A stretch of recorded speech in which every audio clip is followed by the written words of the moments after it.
నేను చాలా బాధపడ్డా.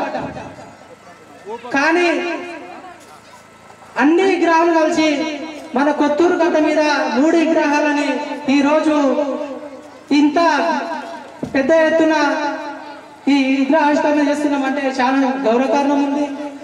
అదేవిధంగా ఆ 3 మహనీయులు మన దేశానికి ఎంతో ఆదర్శంగా ఉన్నారు. దాంతోపాటు మనమందరం కూడా ముఖ్యంగా చదువుని ఇవ్వాలి. చదువు ఉంటేనే మనం ఏదైనా చేయగలుగుతాము.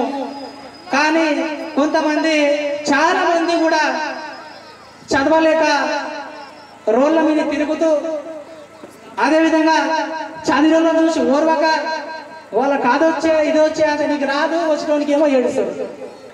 కానీ ఈ విషయాన్ని కూడా ప్రతి ఒక్కరికి కూడా ప్రతి ఇంట్లో కూడా చదువు ముఖ్యము, చదువు లేనిది జ్ఞానం రాదని నాకు తెలిసినంత వరకు నేను తెలుసుకుంటూ, అదేవిధంగా ఈ అవకాశం ఇచ్చిన పెద్దలందరూ కూడా తెలుపుకుంటూ ముగిస్తున్నాను.